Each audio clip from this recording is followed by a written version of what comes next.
মুভির শুরুতে আমরা একজন মিনি ট্রাক চালককে দেখতে পাই, যা ট্রাকের সাথে একটি হরিণের দুর্ঘটনা ঘটে। তবে আশ্চর্যের বিষয় হলো, এত মারাত্মক দুর্ঘটনার পরও হরিণটি মারা যায় না। এটি দাঁড়িয়ে যায় এবং এর চোখের রং বদলে যায়, আর এখন এটি একদমই স্বাভাবিক লাগছিল না।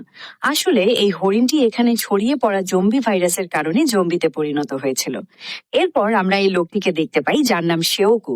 সে একটি কোম্পানিতে ফান্ড ম্যানেজার হিসেবে কাজ করে এবং সে তার কাজের প্রতি অতিরিক্ত ব্যস্ত থাকে, যার কারণে তার ডিভোর্সও হয়ে গেছে। এবং এখানে আমরা দেখতে পাই যে সে তার প্রাক্তন স্ত্রীর কাছ থেকে তার মেয়ের কাস্টাডি পাওয়ার জন্য লড়াই করছে। শেওকুর মেয়ের নাম সুয়ান এবং আজ তার জন্মদিন, তাই শেওকু তার জন্য একটি সারপ্রাইজ উপহার নিয়ে যায়। কিন্তু সুয়ান যখন সেই উপহারটি খোলে, তখন সে সেটি দেখে একদমই খুশি হয় না, কারণ তার বাবা এবার যে উপহারটি দিয়েছে ঠিক একই উপহার তিনি গতবারও দিয়েছিলেন। শেওকু তার কাজে এত বেশি ব্যস্ত থাকে যে তার খেয়ালই ছিল না যে সে তার মেয়েকে একই উপহার আবার দিচ্ছে। তাই সে বেশ লজ্জিত হয় এবং সে বিষয়টি বুঝতে পেরেছিল। সুয়ান তার বাবাকে বলে যে তাকে মায়ের সাথে দেখা করতে হবে।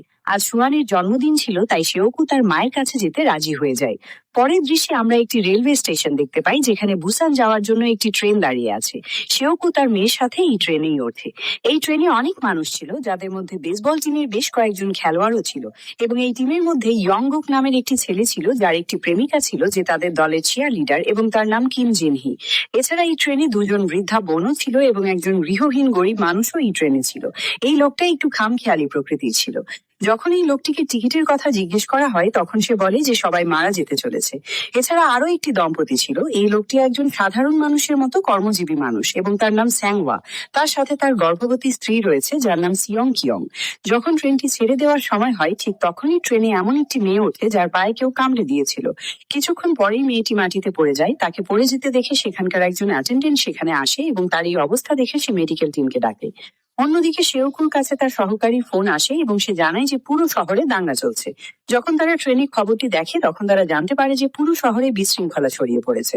কিন্তু এখানে উপস্থিত সবাই জানতো না যে পুরো শহরে জম্বি ভাইরাস ছড়িয়ে পড়েছে এবং মানুষ জম্বিতে পরিণত হচ্ছে। যখন শেওকু লক্ষ্য করে যে তার মেয়ে এখানে নেই, তখন সে তার মেয়েকে খুঁজতে চলে যায়। অন্যদিকে সেই মেয়েটি, যাকে কেউ কামড়ে দিয়েছিল, সে এখন জম্বিতে পরিণত হয়েছে এবং সে সেই অ্যাটেন্ডেন্টকেও কামড়ে দেয়। শুধু তাই নয়, সেই মেয়েটি বেসবল দলের কিছু খেলোয়াড়কেও কামড়ে দেয়।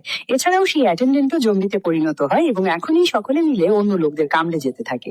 পুরো ট্রেনে হঠাৎই বিশৃঙ্খলা তৈরি হয়। প্রায় পুরো বেসবল টিম জম্বিতে পরিণত হয়। যার সামনে আসে তাকে জম্বিরা কামড়ে দেয় এবং সেও জম্বিতে পরিণত হয়। বেঁচে থাকা মানুষগুলো এক কম্পার্টমেন্ট থেকে অন্য কম্পার্টমেন্টে দৌড়াচ্ছিল। অন্যদিকে শেওকু এখনো তার মেয়েকে খুঁজছিল। তার মেয়েকে খুঁজতে খুঁজতে সে এমন একটি জায়গায় গিয়ে পৌঁছায় যেখানে সবাই জম্বিতে পরিণত হয়েছে এবং জম্বিরা শেওকুকে দেখতে পেলেই তার পেছনে ধাওয়া করতে শুরু করে। যখন পেছন থেকে সুয়ান তার বাবাকে ডাকে, তখন শেওকু তার মেয়ে সুয়ানকে নিয়ে দৌড়াতে শুরু করে। শেওকু কোনোভাবে তার মেয়েকে নিয়ে এমন একটি জায়গায় পৌঁছায় যেখানে সবাই এখনো সঠিক ও সুরক্ষিত আছে। সে সেখানে পৌঁছে তাড়াতাড়ি গেট বন্ধ করে দেয়। অন্যদিকে স্যাংওয়া তার গর্ভবতী স্ত্রীকে নিয়ে কোনোভাবে জম্বি থেকে বেঁচে ওই জায়গাটিতে পৌঁছায়, কিন্তু গেটটি শেওকু বন্ধ করে রেখেছিল। স্যাংওয়া শেওককে গেট খুলতে বলে। শেওকু কিছুক্ষণ ভাবতে থাকে গেট খুলবে কিনা, কিন্তু জম্বিরা যখন স্যাংওয়ার কাছাকাছি চলে আসে, তার আগেই সে গেট খুলে স্যাংওয়া এবং তার স্ত্রীকে ভেতরে নিয়ে গেট বন্ধ করে দেয়। এরপর স্যাংওয়া শেওকের উপর একটু রাগ করে, কারণ সে যদি গেট খুলতে একটু দেরি করত, তবে স্যাংওয়া এবং তার গর্ভবতী স্ত্রীও জম্বিতে পরিণত হতে পারত। তখন ট্রেনে ঘোষণা করা হয় যে ট্রেনটি পরের স্টেশনে থামবে না। কিন্তু ইয়ংগুক নামক একটি লোক ক্যাপ্টেনের কাছে বলে যে আমাদের পরের স্টেশনে থামতে হবে, নয়তো আমরা সব মারা যাব। কিন্তু ট্রেনের ক্যাপ্টেনের কাছে পরের স্টেশনে থামার কোনো আদেশ ছিল না। কিছুক্ষণ পর যখন ট্রেনটি স্টেশন দিয়ে পার হয়, আমরা দেখতে পাই যে এখানে অনেক মানুষ ট্রেনে ওঠার জন্য ট্রেনটিকে থামানোর চেষ্টা করছিল, কারণ প্ল্যাটফর্মে উপস্থিত সবার উপর জম্বি আক্রমণ হয়েছিল এবং সেখানে বেঁচে থাকা মানুষদের জম্বিরা বেছে বেছে সংক্রমিত করছিল। এখন প্রায় পুরো শহরেই জম্বি ভাইরাস ছড়িয়ে পড়েছে। এই স্টেশনের পর ট্রেনে ঘোষণা করা হয় যে ট্রেনটি পরের স্টেশনে থামবে, কারণ সেখানে বেঁচে থাকা যাত্রীদের নিরাপত্তার জন্য সামরিক বাহিনীকে ডাকা হয়েছে। যেমনটি আমি আপনাদের আগে বলেছিলাম যে শেওকু একটি কোম্পানিতে ফান্ড ম্যানেজার, তাই শেওকুর নাগাল কিছুটা উঁচুতে। তাই সেই বিষয়টি নিশ্চিত করার জন্য তার সিনিয়রের সাথে ফোনে কথা বলে এবং তাকে জিজ্ঞেস করে যে পরের স্টেশনে নামাটা নিরাপদ হবে কিনা। তার সিনিয়র শেওককে বলে যে পরের স্টেশনে যে নামবে তাকেই সেনাবাহিনী কোয়ারেন্টাইন করবে, কিন্তু শেওকু তার মেয়ের সাথে কোথাও কোয়ারেন্টাইনে থাকতে চায়নি। তাই সে তার সিনিয়রের কাছে অনুরোধ করে যে আর কোনো রাস্তা নেই কিনা। তার সিনিয়র বলে যে তুমি প্রধান গেট দিয়ে নামবে না, তুমি পূর্ব দিকের গেট দিয়ে নামবে, আমার লোকেরা তোমাকে সেখান থেকে তুলে নেবে। এর কিছুক্ষণের মধ্যেই ট্রেনটি পরের স্টেশনে পৌঁছে যায় এবং সেখানে থামে।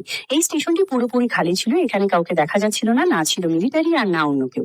বেঁচে থাকা মানুষগুলো ট্রেন থেকে নেমে প্ল্যাটফর্মে এগিয়ে যায়। এখানে আমরা দেখতে পাই যে ইয়ংশু ক্যাপ্টেনের কাছে অনুরোধ করে যে আমাদের এখানে থামা উচিত নয়, এখানে অনেক বিপদ রয়েছে। যদিও ক্যাপ্টেনেরও মনে হয় যে এটা ঠিক নয়, কারণ এখানে মিলিটারি তো দূরের কথা, কাউকেই দেখা যাচ্ছিল না। অন্যদিকে সব যাত্রী মূল গেটের দিকে যাচ্ছিল, কিন্তু সেওকু তার মেয়ের সাথে বাকিদের থেকে আলাদা হয়ে পূর্ব দিকের গেটের দিকে যায়। কিন্তু আমরা দেখতে পাই যে সেই গৃহহীন লোকটিও এদের পিছু পিছু আসছে, কারণ ওই গৃহহীন লোকটা সেওকুর কথা শুনে ফেলেছিল। সুয়ান তার বাবাকে বলে যে আমাদের বাকি লোকদেরও আমাদের সাথে নিয়ে চলা উচিত, কিন্তু সেওকু বলে যে না বাবা, এটাকে আমাদের নিজেদের কথা ভাবতে হবে। সুয়ান কাঁদতে কাঁদতে তার বাবাকে বলে যে আপনার এই কারণেই মাও আমাদের ছেড়ে চলে গেছে, আপনি সবসময় নিজের কথাই ভাবেন। অন্যদিকে সব যাত্রী মূল গেটের দিকে যাচ্ছিল এবং সেখানে আমরা দেখতে পাই যে মিলিটারি বাহিনীর যত লোক ছিল তারা এখন জম্বিতে পরিণত হয়েছে। এত জম্বি দেখে মানুষের মধ্যে আতঙ্ক ছড়িয়ে পড়ে।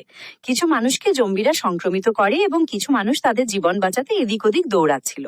সিয়ংগু চালাকি করছিল, কিন্তু পূর্ব দিকের গেটে তাকে নিতে কেউ আসেনি, বরং সেখানেও মিলিশিয়ার দল ছিল এবং তারাও জম্বিতে পরিণত হয়েছিল।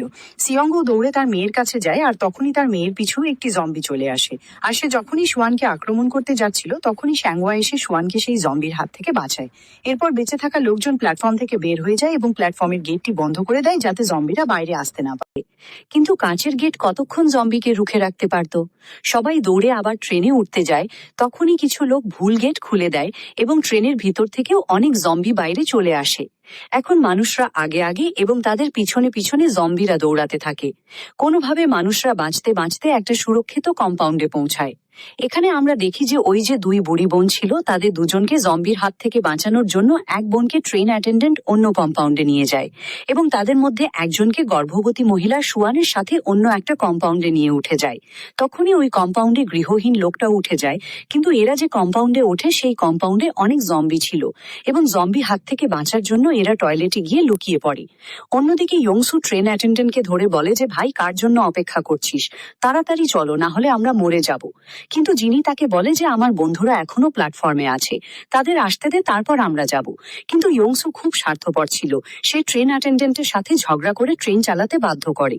অন্যদিকে আমরা দেখতে পাই যে সেংহুয়া অন্য মানুষদের সাথে মিলে সেই কাচের গেটটি ধরে রাখে যাতে জম্বি বাইরে আসতে না পারে।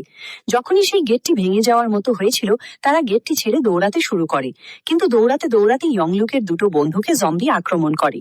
সেংহুয়া এবং সিয়ংহু তাকে সামলায় এবং তার সাথে ট্রেনের দিকে যায়, কিন্তু এখানে তো ট্রেনটি চলতে শুরু করেছিল এবং এই তিনজনের পিছনে অনেকগুলো জম্বি পড়ে যায়। তাদের জীবন বাঁচানোর জন্য তারা কিছুতরা একটা খালি কম্পাউন্ডে গিয়ে ওঠে। ট্রেনে ওঠার পর ইয়ংলুক তার বন্ধু জিনহিকে কল করে বলে যে তার সব বন্ধুরা জম্বিতে রূপান্তরিত হয়ে গেছে এবং তারা কয়েকজন বেঁচে থাকা মানুষ একটা কম্পাউন্ডে আছে এবং তারা তার কম্পাউন্ডে আসতে চলেছে। এরপর সেংহুয়াও তার স্ত্রীর কাছে ফোন করে, কিন্তু তার ফোন সুয়ান তোলে। সুয়ান তাকে জানায় যে তারা যে কম্পাউন্ডে উঠেছে সেখানে জম্বি আছে এবং জম্বি হাত থেকে বাঁচার জন্য তারা একটা টয়লেটে লুকিয়ে আছে। সে তাকে বলে যে তারা 13 নম্বর কম্পাউন্ডে আছে, কিন্তু সেংহুয়া এবং তার সঙ্গীরা আছে 9 নম্বর কম্পাউন্ডে। তাই তাদের 9 নম্বর কম্পাউন্ড থেকে 13 নম্বর কম্পাউন্ডে পৌঁছানোর জন্য মাঝের অন্য ডাব্বাগুলো পার করতে হবে। তাই তারা জম্বিদের সাথে লড়াই করার জন্য প্রস্তুতি নেয় এবং এগিয়ে যায়।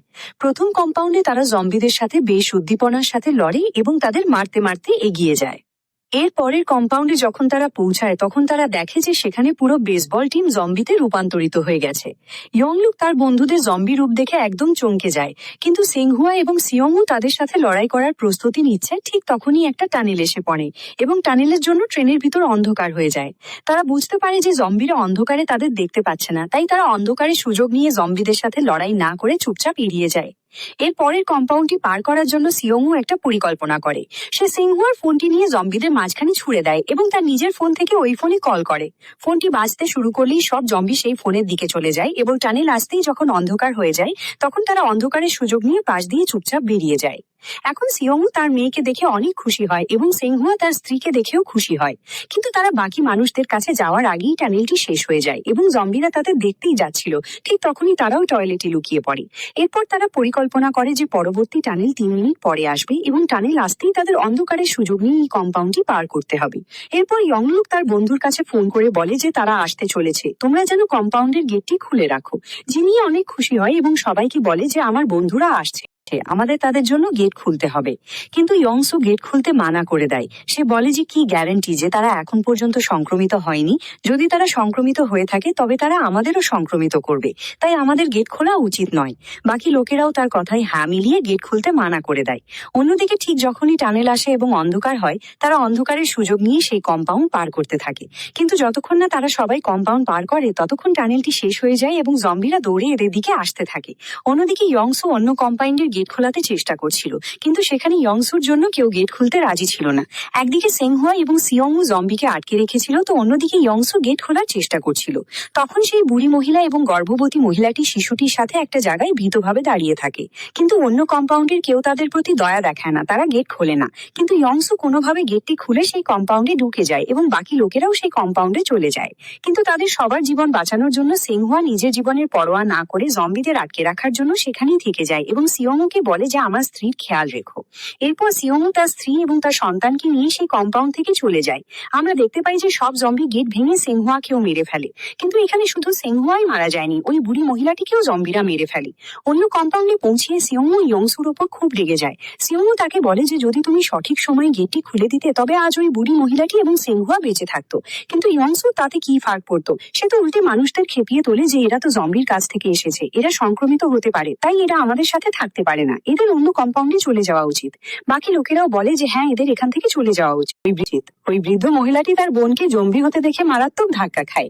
এরপর সেও রেগে গিয়ে সবার সাথে অন্য কামরায় চলে যায় এবং এদের সাথে জিনিও চলে যায়। ওদের চলে যাওয়ার পর ওরা সেই কামরার গেটটা খুব ভালোভাবে বন্ধ করে দেয় যাতে ওনারা এখানে না আসতে পারে। এখানে আমরা দেখতে পাই ওই বৃদ্ধ মহিলাটির বোন কামরার গেটটা খুলে দেয়, কারণ তার বোনের জম্বি হওয়ার জন্য এই লোকগুলোই দায়ী ছিল।